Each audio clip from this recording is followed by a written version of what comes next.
विष्णु रोकाया। आज धेरै लामो समयपछि एउटा भिडियो बनाएर हाल्दैछु। विशेष गरेर यो लामो समयदेखि नेपालमा बल्झिँदै आएको विषय पनि हो र विभिन्न समयमा निकै बहस पनि हुँदै आएको विषय हो र यो एकदमै महत्त्वपूर्ण विषय पनि हो। पछिल्लो समय पहिलो चरणको आन्दोलनमा राज्य पक्षबाट र उक्कु मिल व्यवसायबाट चाहिँ पैसा तिर्ने गरेर चाहिँ एउटा एक खाले आश्वासन दिएर किसानहरूलाई चाहिँ आफ्नो घर फर्काएको थियो, जो आन्दोलनको लागि आफूले विभिन्न ठाउँबाट ऋण काटेर काठमाडौँ आएका थिए पहिलो चरणमा चाहिँ। तर त्यो ऋण जुन बाचा थियो राज्यले गरेको थियो, त्यो बाचाहरू अथवा त्यो व्यवसायहरूले जुन पैसा तिर्ने भनेर बाचा गरेका थिए, त्यो बाचा पुरा नभइसकेपछि र व्यवसायहरूले फेरि पनि त्यो तिर्ने कुनै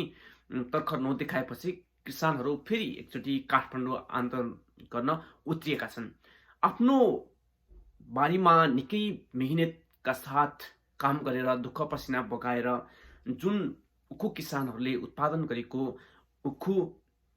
मिल व्यवसायहरूलाई अथवा त्यसको जहाँबाट प्रशोधन हुन्छ त्यहाँ बेच्ने गर्छन् उनीहरूले। त्यो बेचेको पैसा वर्षौंसम्म पनि नपाउँदाखेरिमा त्यो पीडा, त्यो दुःख कति हुन्छ भन्ने कुरा हामी सहजै अनुमान गर्न सक्छौं। तर एउटा राज्यले जुन तरिकाले विभिन्न समयमा किसानहरूलाई जुन खाले आश्वासन दिएको थियो, त्यो आश्वासन अनुसार चाहिँ खासै काम भएको देखिँदैन। किनभने कृषक र जुन व्यवसायी बीच जुन खाले एउटा निकै प्रकट सम्बन्ध हुनुपर्ने थियो, नेपाल जस्तो एउटा कृषि प्रधान देशमा जसरी राज्यले कृषकहरूलाई विभिन्न समयमा अनुदानहरू दिने गरेको छ, त्यो अनुदानको त कुरै नगरौं। जुन आफूले किसानले उत्पादन गरेको, कृषकले उत्पादन गरेको जुन उक्कु छ त्यसको मूल्य समेत नपाउने अवस्था आउनु र राज्यसँग पटक पटक यो उपलब्ध गराइदिन भन्दै किसानहरू ऋण गाडेर अथवा आफ्नो घरखेत बेच्ने अवस्थामा आइपुग्नु, यो नेपाल जस्तो एउटा कृषि क्रान्ति गर्ने भनेर विभिन्न समयमा लामो समय 10-15 वर्ष जनयुद्ध गरेका पार्टीहरू अथवा जसले कम्युनिस्ट भनेको गरिब सर्वहारा वर्गको हित र उत्थानको निम्ति लड्ने भनेर जसरी आफ्नो म्यानिफेस्टो अथवा विभिन्न प्रतिबद्धता पत्रहरूमा गरिब जनताको भोटहरू माग्दाखेरिमा एउटा खाले प्रतिबद्धता गरिएको थियो। तर त्यो प्रतिबद्धता अहिले आएर हामीले हेर्ने हो भने त्यसले आकाश र पाताल अथवा एउटा नदीको दुई किनार जस्तै देखिन्छ। यो अहिलेको अवस्था हेर्ने हो भने यतिखेर 2/3 बहुमतको सरकार छ, त्यो पनि कम्युनिस्ट, जो कम्युनिस्टको मुख्य उद्देश्य भनेको गरिब निमुखा र सर्वहारा वर्गको उत्थान गर्नु हो। तर आज नेपाल जस्तो कृषिमा आधारित अथवा कृषिमा निर्भर देश, जहाँ कृषि मुख्य एउटा जीविकोपार्जनको स्रोत पनि हो, त्यो देशका किसानहरूले वर्षौंसम्म आफूले उत्पादन गरेको अथवा आफूले खेतबारीमा वर्षौं दुःख गरेर बेचेको उखुको मूल्य वर्षौंसम्म पनि पाउँदैन र त्यसको लागि आन्दोलन गर्नुपर्छ। आन्दोलन गर्न घर खेतहरू पनि बेच्नुपर्ने यो अवस्था आउनु भनेको यो भन्दा राज्यको लागि अथवा देशको लागि लज्जाको विषय अरु के पनि हुन सक्छ। विशेष गरेर यतिखेर कृषि मन्त्री घनश्याम भुसाल, जो उनी आफ्नो पार्टीभित्र मात्रै हैन कि सर्वाधिक अरु पार्टीका कार्यकर्ता अथवा स्वतन्त्र व्यक्तिहरूले पनि रुचाइएका एउटा निकै आशा गरिएका युवा व्यक्ति थिए, जो सैद्धान्तिक वैचारिक रूपमा निकै सशक्त बौद्धिक व्यक्ति पनि मानिन्छन्, जसले कृषि मन्त्री भइसकेपछि कृषिमा एउटा आधुनिक खाले नयाँ प्रविधिहरू भित्राएर देशलाई कृषि क्रान्तितिर अगाडि बढाउने अथवा कृषकहरूका समस्याहरूको समाधान गर्ने र कसरी नयाँ कृषि आधुनिक कृषि प्रणालीलाई अगाडि बढाएर देशलाई अझै थप कृषिमा आत्मनिर्भर बनाउन सकिन्छ, किसानहरूलाई अथवा युवाहरूलाई कसरी देशको आफ्नो माटोमै पसिनाहरू बगाउने वातावरण अथवा आफ्नो माटोमै उत्पादन गरेर देशलाई एउटा थप आर्थिक समृद्धितिर लग्ने जुन वातावरण बनाउने एउटा आशा गरिएको थियो, तर त्यो हुन सकेन। त्यो के कारणले हुन सकेन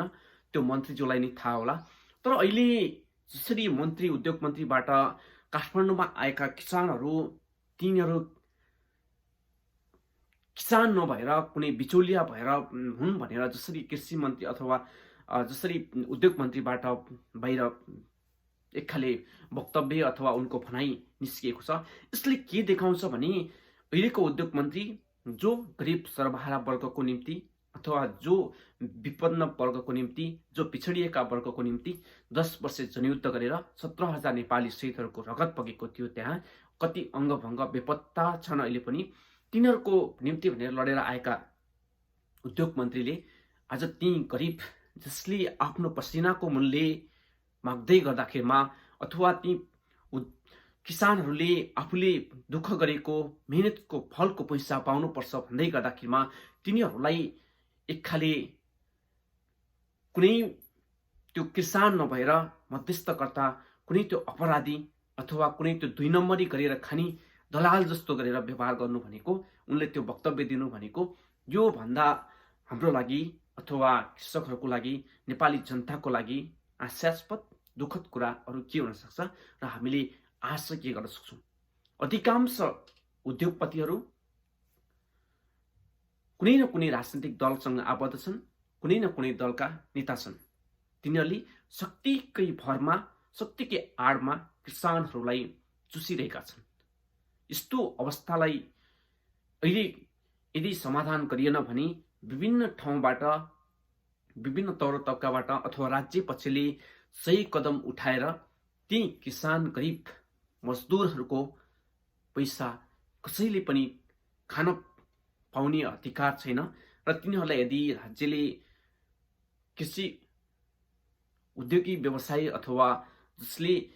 त्यो कृषकहरूको सामान किन्छन् उनीहरूसँग उपलब्ध गराएन भने भोलिको दिनमा यसले नेपालको कृषिमा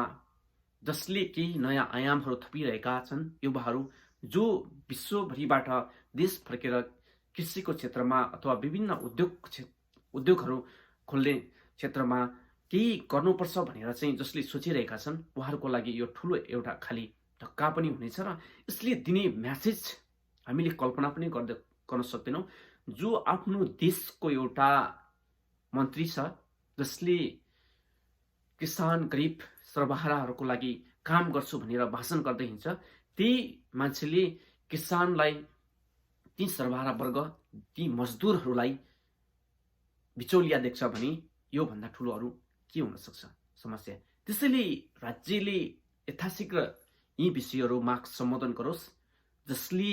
ती गरिब सर्वहारा मजदुरको रोजीरोटी अथवा पसिनालाई लुट्ने काम गरेका छन्, तिनीहरूलाई कडाभन्दा कडा सजाय होस्। यो चाहिँ हाम्रो माग हो। नमस्कार, धन्यवाद।